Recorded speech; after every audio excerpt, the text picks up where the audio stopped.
Miércoles 21 de julio, saludos señoras, señores, bienvenidos como cada mañana a este espacio, a esta revista de prensa, a este paseo que damos cada día por el kiosco, por las portadas de los periódicos que se editan en la provincia de Córdoba, Diario de Córdoba, ABC de Córdoba, El Día de Córdoba y como siempre también la prensa digital. Hoy hay un asunto que copa todas las portadas, tanto en papel como en el ordenador, y es el de las nuevas restricciones que ayer aprobó o propuso el Consejo, el Comité de Expertos de la Junta de Andalucía. Vamos con este primer repaso. Este primer vistazo, dice el Diario Córdoba, Andalucía propone la vuelta de los toques de queda de madrugada. Foto para la presentación ayer del informe de Cajasur, en el que habla de su impacto. Cajasur genera casi el 12% del PIB del Producto Interior Bruto cordobés. La foto es de Paco González, el jefe de fotografía del Diario de Córdoba. El diario ABC también escoge para la portada el mismo asunto, el tema de las restricciones. Andalucía recupera el toque de queda en las zonas críticas, zonas donde haya más de 1.000 casos por cada 100.000 habitantes en las últimas 2 semanas, en los últimos 14 días. La foto también para la pandemia, el virus se cuela, titula, entre los sanitarios y los ancianos. Habla de que Córdoba registra en los últimos 10 días, una decena, 10 positivos en su plantilla sanitaria y una veintena mayores de 85 años, todos ellos vacunados, mientras vuelve a contagio de la tercera ola. Luego hablamos de esto, pero un anticipo. Es cierto que se están contagiando personas vacunadas, pero también es cierto que en su inmensa mayoría están siendo con síntomas muy leves o sin síntomas. Aparecen dentro de los cribados que se hacen por contacto. El diario El Día también escoge el tema del toque de queda para la apertura. A 5 columnas, la Junta solo pedirá toque de queda en zonas con incidencia muy alta. Ese matiz solo pedirá es porque, a pesar de que ayer lo aprobó el Comité de Expertos y lo ratificó el Consejo, la Consejería de Salud y Familias, luego tendrá que ser el TSJ, el Tribunal Superior de Justicia de Andalucía, quien ratifique los toques de queda, porque no lo puede dictar el Gobierno autonómico, ni siquiera el Gobierno central. El toque de queda tiene que venir del Parlamento Nacional. No saben que la ley, el estado de alarma decayó, con lo cual tienen que ser las autoridades judiciales, los jueces, quienes autoricen los toques de queda cuando se propongan, que ahora hablamos de cuándo se van a proponer. La foto están viendo para el Comité de Expertos que presidió Juan Manuel Moreno Bonilla, presidente de la Junta, Juan Moreno, a su derecha, a nuestra izquierda, Elías Bendodo, y a su derecha, a su izquierda, a nuestra derecha, el consejero de Salud y Familia, Jesús Aguirre. Más datos, más información que vamos ahora desgranando. Empezamos por el principio, el tema del toque de queda. Como saben, llevamos ya varias semanas, 2 semanas y media, 3 semanas, en las que la incidencia de coronavirus se está desbocando. Hemos hablado mucho de las causas de por qué se está produciendo este incremento. Ha coincidido efectivamente con el levantamiento de la obligatoriedad del uso de la mascarilla en la calle, que también aquí hay alguna confusión. Las mascarillas son obligatorias en interior o exterior, siempre que no se pueda garantizar 1,5 metros de distancia de seguridad entre las personas. Es decir, que si vamos a una parada de autobús es obligatorio usar la mascarilla, si vamos por la calle Cruz Conde y no hay 1,5 metros es obligatorio. ¿Dónde no es obligatorio? En espacios donde no haya personas o donde haya 1,5 metros de distancia entre cada una de las personas que coinciden en el espacio. Es decir, que no se permite ir por la calle sin mascarilla, solo se permite cuando haya distancia de seguridad. Hecho este inciso, digo que a consecuencia quizá de ese levantamiento de la prohibición o esa relajación en el uso de la mascarilla, también coincidiendo con el fin de los cursos escolares en todos los niveles, con la mayor afluencia de personal joven en lugares de ocio, la cosa es que la tasa se ha disparado y que todo el mundo, todas las comunidades autónomas, todos los países del mundo, porque esto no es algo solo de España, están trabajando para intentar frenar la pandemia. Andalucía se estaba resistiendo a implementar medidas o a endurecer las medidas, y ayer se reunió el comité de expertos, Comité de Salud Pública de Alto Impacto, que se llama, o comité de expertos, para analizar la situación actual, situación pandémica, epidemiológica, y para proponer nuevas medidas. Aquí hay un pulso que no vamos a ocultar entre la actividad económica, fundamentalmente de la restauración, de la hostelería, del turismo, y las medidas restrictivas, porque es evidente que cuando faltan 10 días para que llegue agosto, que Andalucía endurezca más de la cuenta las medidas va a perjudicar lógicamente a esta campaña en la que hay tantas esperanzas depositadas, tanto por empresarios como por la propia administración, de que llegue turistas, de que haya actividad económica, que genere riqueza, que genere impuestos, etcétera, etcétera. La cosa es que ayer del comité de expertos salieron medidas muy tibias, como titula o antititula el diario El Día. Tibia respuesta del comité de expertos al rápido aumento de casos en Andalucía. Realmente lo que se ha aprobado es poco o nada, me explico. Solamente la única medida realmente novedosa que ayer propuso el comité de expertos y que ratificó la Junta de Andalucía es que se va a implantar un toque de queda entre las 2 de la madrugada y las 7, en la madrugada del 2 a 7 horas, solo en los municipios en los que la tasa de incidencia supere los 1.000 casos por 100.000, y solo en los municipios donde haya más de 5.000 habitantes. Por ejemplo, en el caso de Córdoba, por ir a concretar, solo afectaría hoy por hoy, o ayer, hoy no sabemos los datos, ayer hubiera afectado a Pozo Blanco y a Villanueva de Córdoba. Solo en esos dos municipios se hubiese ordenado un toque de queda desde las 2 de la madrugada hasta las 7. Se hubiese propuesto, que luego el TSJ, el Tribunal Superior de Justicia de Andalucía, tendría que haber ratificado. En el resto de municipios, y casos con muchísima incidencia, con 3.000 casos por 100.000, el caso de Pedro Abad, el caso de Espiel, el caso de Belmez, el caso del Viso, donde está habiendo una incidencia muy grande, no se habría propuesto porque son municipios donde hay menos de 5.000 vecinos, con lo cual tampoco ahí se habría propuesto. Y en el caso de ciudades grandes, donde la afluencia de público a esas horas es quizá más significativa, hablo de Córdoba o hablo de Lucena, no se aplicaría toque de queda porque no llegamos ni por mucho a esos 1.000 casos. En el caso de Córdoba, que sigue creciendo de manera desbocada, que es el adjetivo que más se utiliza en los periódicos, estamos en 340 casos, es decir, que estamos a la tercera parte, o sea, tenía que multiplicarse por 3 la cifra para alcanzar los 1.000 casos que la Junta propone como barrera para plantear toque de queda. Significativo, Conil y Tarifa, solo dos municipios costeros con playa que tienen la peor situación actualmente en cuanto a contagios. En los dos casos, si la cosa prosperara, habría que proponer toque de queda. Mañana por la tarde, mañana jueves, se reúnen los comités provinciales, los comités de expertos de cada provincia.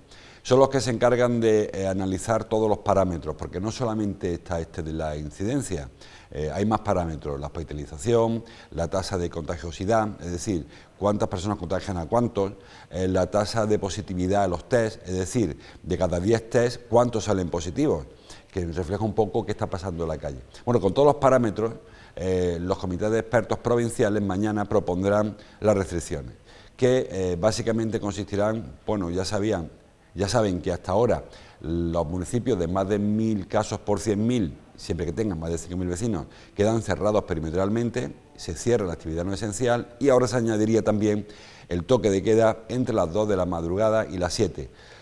Bueno, está por ver que se haga, porque además, echa la ley, echa la trampa. Ya la última comité de expertos se excepcionó a todos los municipios, incluidos los que sobrepasaban estas cifras, los 1.000 por 100.000. En ese momento se excepcionó pensando en que la población de Conil o de Tarifa, por ejemplo, la población de ahora, de finales de julio, no es la que aparece en el censo.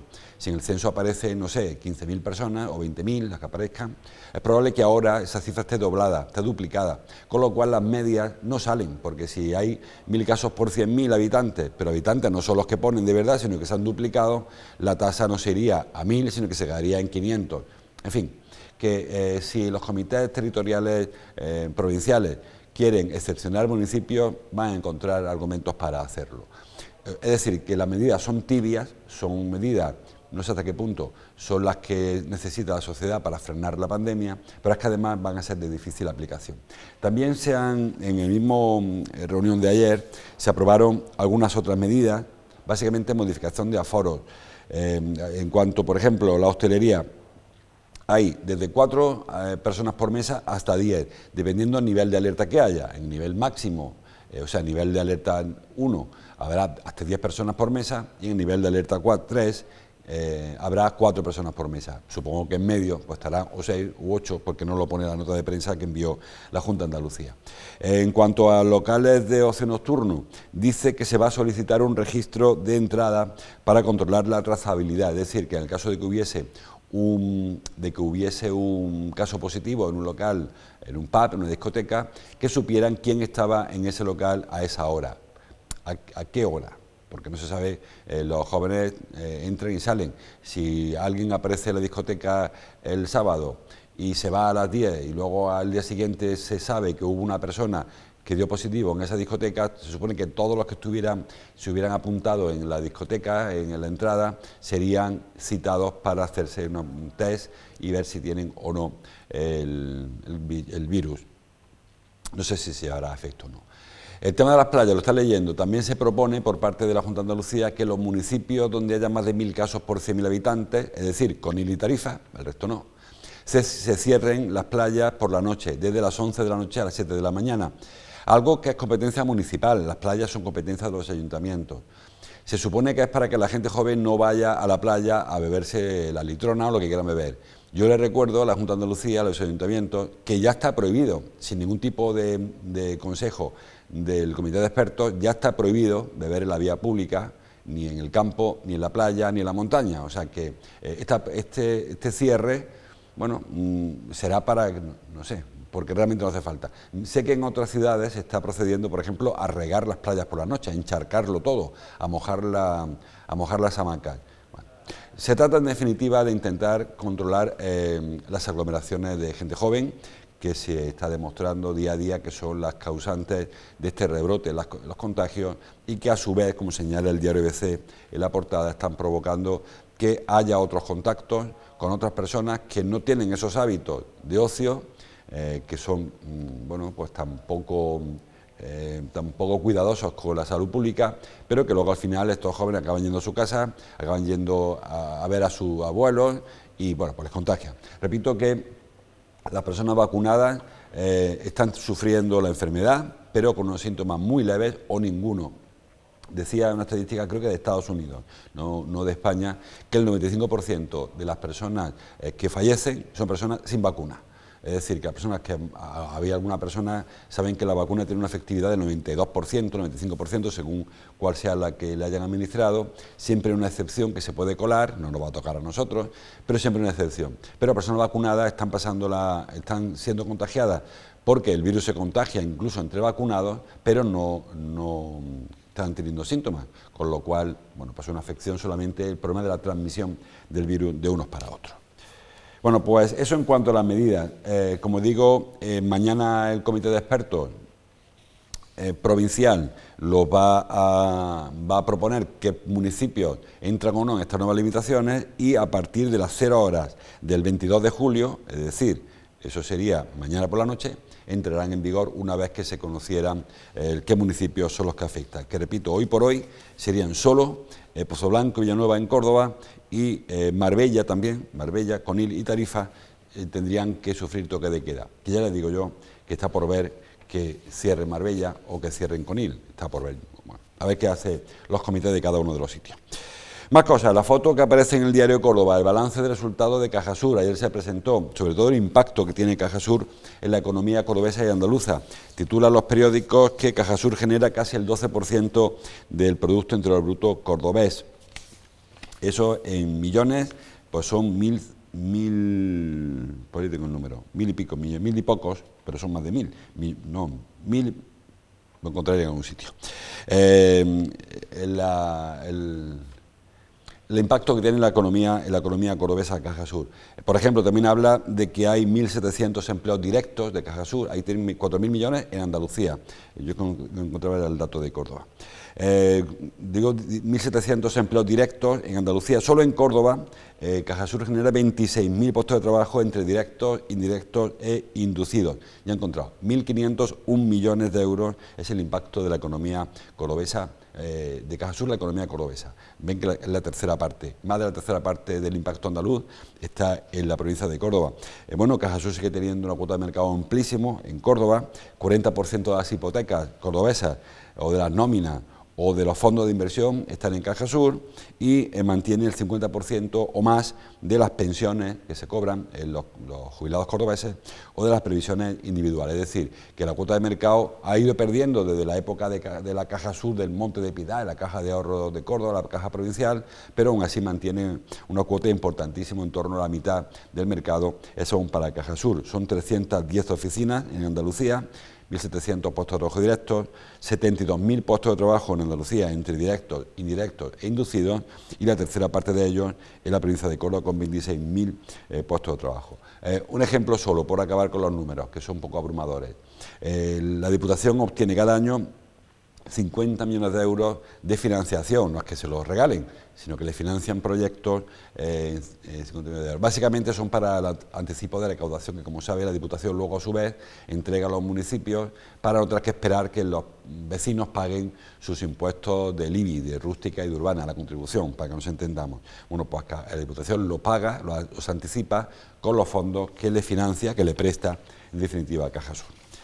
Más cosas, no aparece aún en los periódicos en papel, sí en la versión digital, por ejemplo de Córdoba, también aparece en Cordópolis, que dio esta mañana la primicia y los demás le van siguiendo. El Supremo, dice Cordópolis, el Supremo anula el permiso que dio la Junta al Cabildo para abrir la famosa segunda puerta de la Mezquita Catedral para la Semana Santa. Dirán, bueno, esta historia ya nos la contaron hace bastante tiempo, porque es cierto que la historia no es de ahora. ¿Qué ha ocurrido ahora? Pues que el Supremo ha inadmitido, es decir, no ha admitido, una forma jurídica de expresar lo mismo, al revés, ha inadmitido dos recursos que habían presentado tanto la Agrupación de Cofradías de Córdoba como la Junta de Andalucía, recursos contra las sentencias que ya en su día le dieron la razón a Rafael de la Hoz, hijo, y a la viuda de Rafael de la Hoz, el constructor de esta celosía.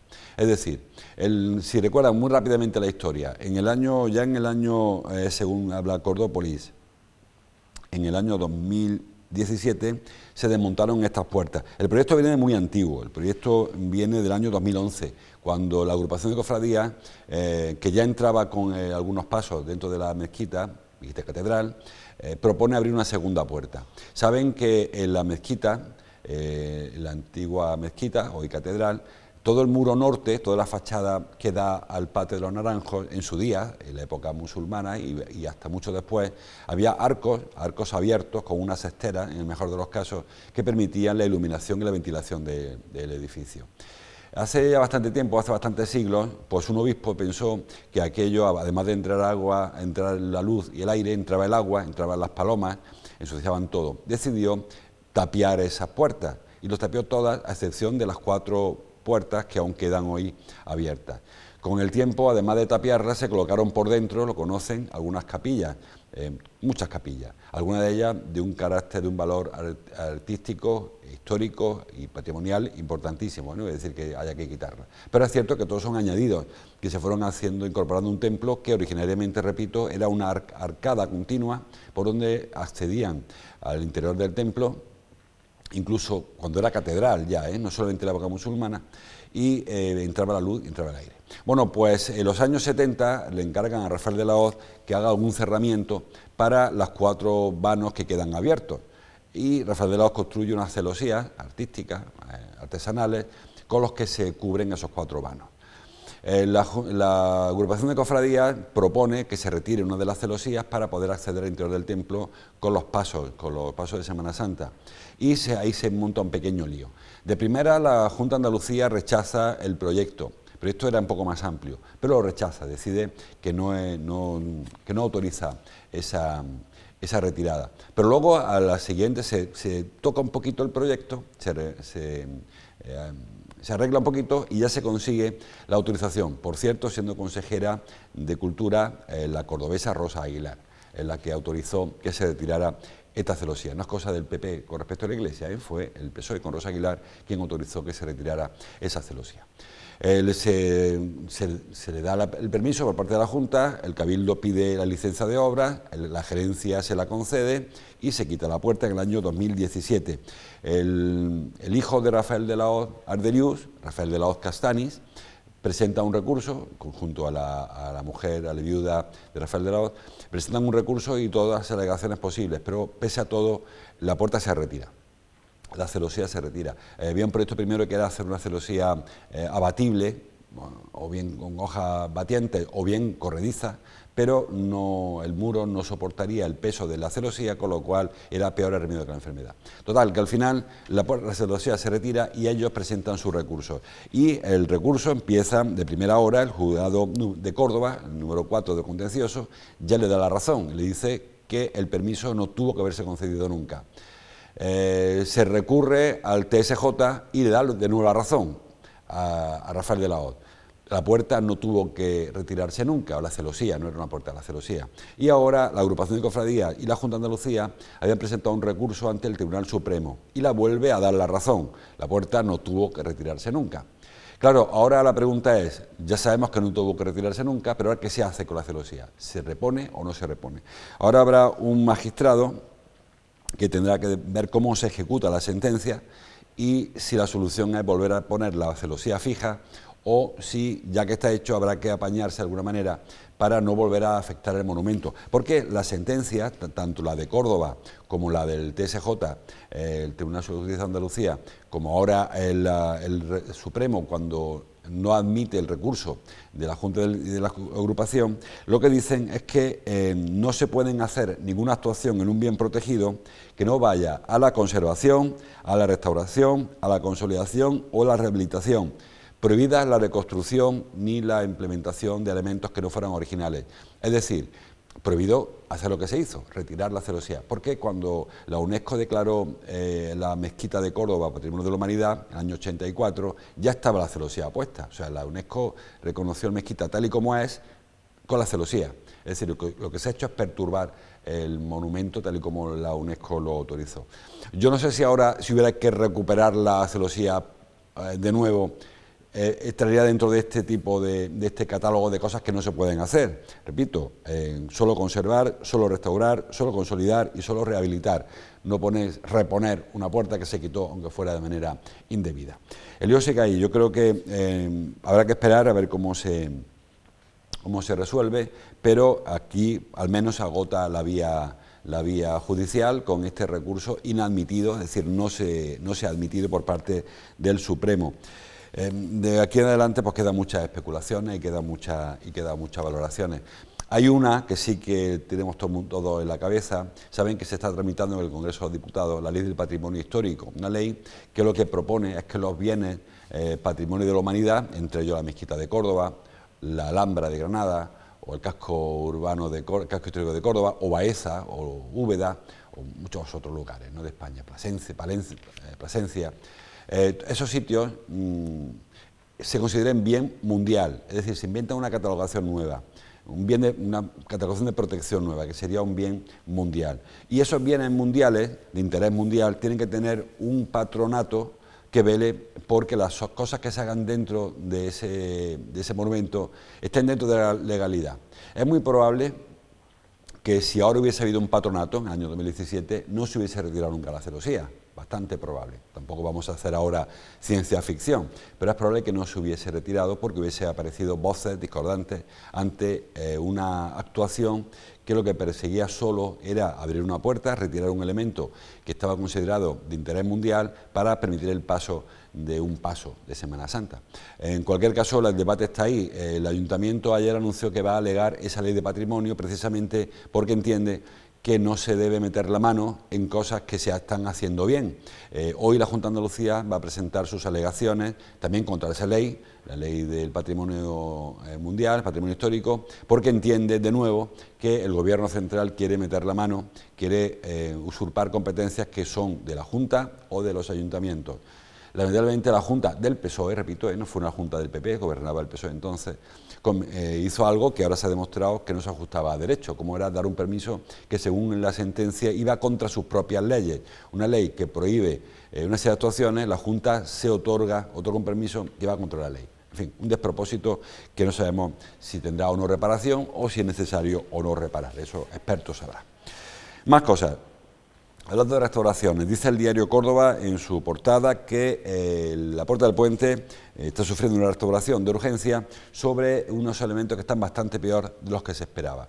Puerta del Puente, saben que es un elemento arquitectónico, también ornamental, la entrada de Córdoba desde el sur, ahí lo tienen, obra de Hernán Ruiz, siglo XVI, y realmente sufrió muy pocas actuaciones de restauración en 5 siglos.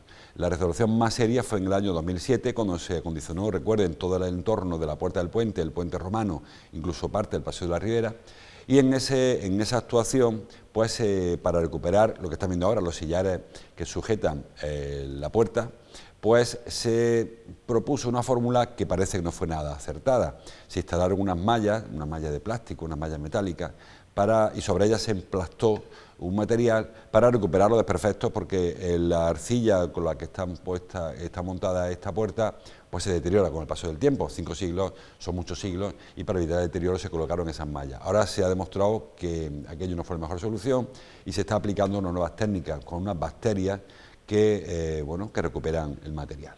Dicen los arqueólogos que está la puerta peor de lo que se pensaba, aún así, arqueólogos, los restauradores, aún así mantienen el plazo de 6 meses, es decir, que para enero sería la obra concluida, una obra 120.000 euros, si se paga todo si es caro, pero que va a permitir pues esa entrada monumental de Córdoba por el sur, que es la más utilizada por los turistas y por los vecinos de la zona sur de la ciudad para acceder al norte, digo, para recuperar su antiguo esplendor. Una puerta que decía siglo XVI, aunque es verdad que como tal no lo fue hasta mucho después. La puerta originariamente tenía solo una cara, la cara que da al río. Por dentro no había puerta, había agujero, pero no tenía columna, no tenía los ornamentos que tiene por la parte del río. Luego se duplicó, ya en el siglo XX, se duplicó la cara de fuera con la cara de dentro, y incluso se liberó de las paredes, de los laterales, y se quedó como este arco de triunfo, que no lo es una puerta y no es un arco, pero con ese aspecto que se utiliza para acceder a Córdoba. Como digo, es la foto quizá de los turistas, el primer selfie que se hacen en Córdoba es entrando por la Puerta del Puente. Bueno, más cosas, estamos casi fuera de hora, pero quedan unas cosillas interesantes. Por ejemplo, hablamos de fútbol. Bueno, tengo una cosa más que contarles, aparte del fútbol, y si no, vamos con el fútbol. Sí, el fútbol. Ayer se conoció el calendario del Córdoba, lo traen los periódicos, por ejemplo, lo trae el diario El Día en su portada, traen todos los periódicos la portada. El diario El Día titula El Córdoba se estrenará en Jerez y acabará la liga en Vélez. El diario Córdoba, el Córdoba Club de Fútbol comenzará la competición en Jerez en el mes de septiembre. Y el diario ABC, el Córdoba arrancará la temporada en Jerez y acabará con el Vélez. Acabará jugando con el Vélez, no que acabe con el Vélez. Esperemos que con el Vélez haya terminado antes y el Córdoba haya resuelto su ascenso mucho antes del 15 de mayo, que es cuando terminará la Liga. Comienza el 5 de septiembre, no empieza tan pronto como la Liga de Primera y Segunda División, que empieza a mediados de agosto, en este caso comienza el 5 de septiembre, termina el 15 de mayo, no habrá partidos, por ejemplo, ni en Nochebuena, ni en Nochevieja, ni en Reyes, es decir, el partido de la jornada 16 se disputará el 19 de diciembre y la siguiente, la 17, ya el 9 de enero. Hay un descansito interesante para los jugadores de segunda RFEF que van a jugar el Córdoba. El primer partido en casa será el 12 de septiembre, será contra el Cádiz B, contra el Cádiz Chico, y luego de ahí pues irán pasando por el Arcángel, el Don Benito, el San Fernando, el Antequera, el Montijo, el Cacereño, el Mérida, el Panadería Pulido de San Mateo y el Vélez, en fin, rivales que evidentemente nadie quería ver pasar por el Arcángel, son todos dignísimos equipos, pero el Córdoba merece otra categoría que no esta segunda RFEF, donde tendremos que visitar campos de césped artificial. Hay hasta 8 campos de césped artificial en esta categoría, desplazamientos muy raros, por ejemplo este de Panadería Pulido, que es un equipo canario, con un campo que ya verán cuando toque ir allí, el campo en el que juegan. Hay muchos campos de barrio en Córdoba, mayores que el campo de Panadería Panadería Pulido, San Mateo este, y luego, bueno, pues otros rivales que algunos sí que son más así, ¿no? El Jerez Deportivo, pues todavía, por ahí hay rivales, el Mérida, algunos equipos son que también han ido como el Córdoba dando batacazos hasta llegar donde hemos llegado nosotros. Muchos filiales, el Cádiz B, el Atlético Las Palmas, o Las Palmas Atlético se llama, algún otro más que da por ahí, rivales de inferior categoría. La liga empieza frente al Jerez con X, en Jerez de la Frontera, y termina frente al Vélez, en Vélez, Málaga, también parece rival levano. Por rivales que yo espero que para el 15 de mayo, como les digo, la liga esté resuelta mucho antes para el Córdoba, porque creo que después ahí está un playoff. Esperemos que el Córdoba no tenga que someterse a ese playoff y que resuelva el ascenso de categoría antes, si es posible, por la primera vuelta, que concluirá, por cierto, el día 9 de enero. Así que les decía, después del primer partido del año servirá para la vuelta, para comenzar la segunda vuelta. Hay más información, no nos da tiempo a contarla. Como siempre, les invito a que sigan informándose, entren en internet, bajen al kiosco, escuchen la radio, vean la televisión y si no, mañana vienen a este programa y se lo contamos nosotros. Hasta entonces, como siempre, gracias por su atención.